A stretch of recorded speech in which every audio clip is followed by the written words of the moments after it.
ясно нашел саму сущность дьявола.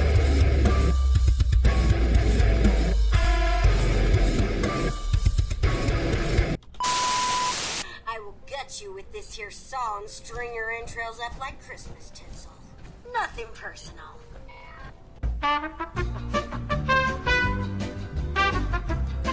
So what's going on, guys? This is Dystopian Reaper, and I want to talk to you guys about Fallout 76. And like, I feel like everybody's being misinformed about the game and about all the bad reviews. And not saying like you or your favorite YouTuber is misinforming you or anything. I just want to give you guys a little aspect of what it's like being in game. Because I personally, when I first got this game, when it first came out, I only played it for like a day. I mean, I got it from Redbox, granted, but still, people are just talking crap about it. And look at all these bad reviews right here on YouTube. It's ridiculous. But I'm going to go over some things that are, you know, from the Fallout universe, technically. And this is a Fallout game. But it's not really a Fallout game. It's a survival game.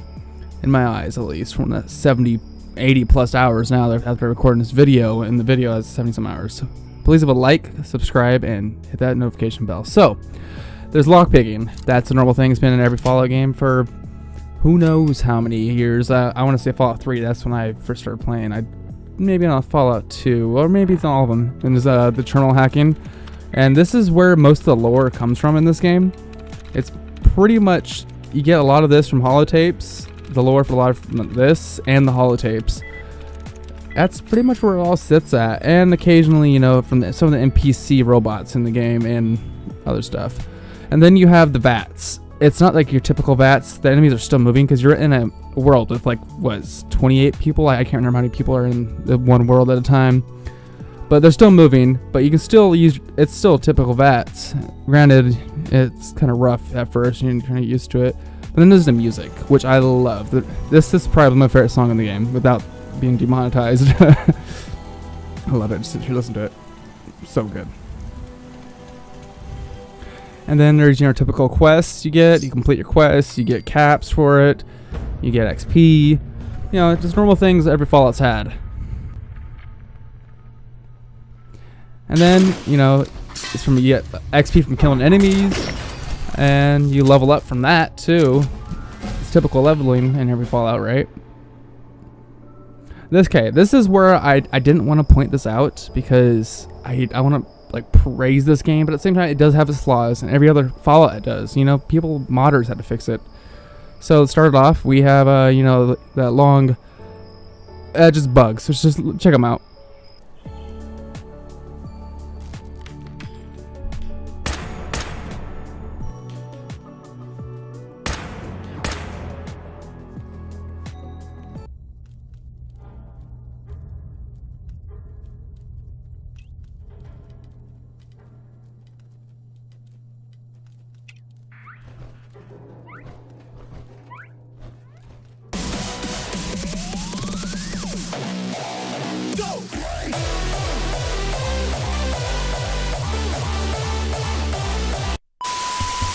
Then you have your nice little blue screen, or for me it's a blue screen. I'm not sure if it's like that on PC or Xbox, but it's crashing. This crashing occurs when you move too fast in the game or put something too fast into your stash. I don't know, it just happens occasionally. I've only got it maybe twice in the 80 plus hours I've put into the game. It's pretty rare, to be honest. So, and all that's really the base of what there is. I mean, there's crafting and stuff like that. Like that was in Fallout 4, that's in this too. And various other things, but there's also the newer things that are in the game that people are hating on.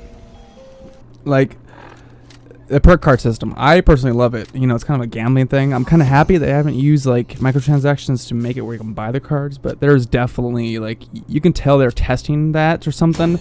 I just feel like they were. And there's little funnies right there at the end.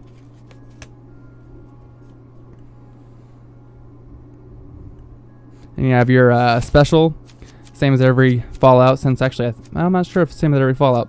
Don't quote me on that. I'm not like a huge Fallout super fan, by the way. And then you have your hunger and thirst bar.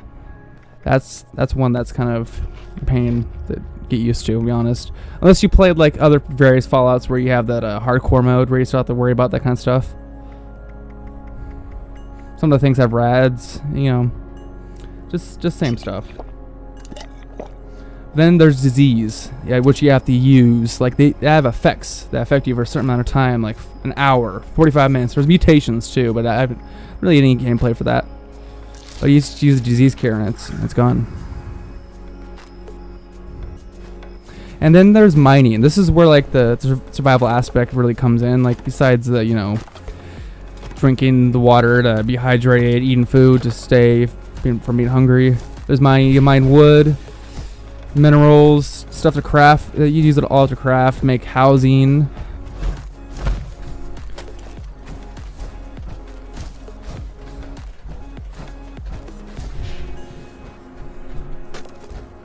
I will gut you with this here song. Here's my little house right here. Nothing personal.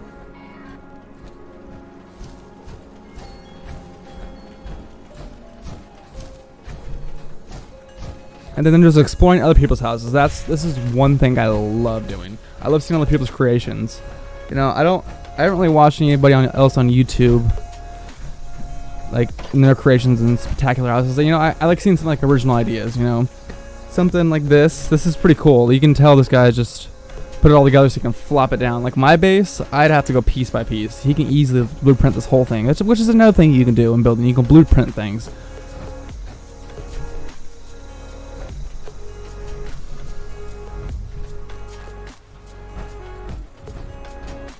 Looks like he has all the essentials in here.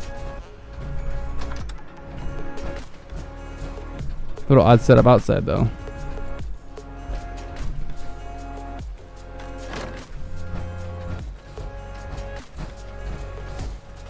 And then you're meeting people and playing with people.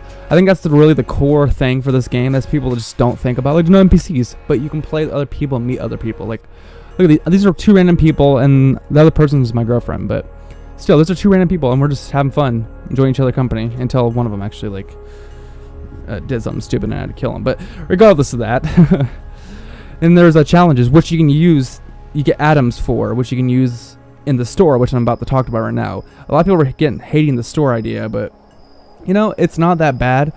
Previously, when I recorded this video, I was going to do a whole rant on the store, but I came to realize, like, atoms are pretty easy to come by, especially when you do your daily challenges, you do your weekly challenges, you do your character challenges, do your survival challenges, just all those things, and then, you know, it's pretty easy to get items. Granted, the Christmas ones right here are very, very expensive. $20 for a skin.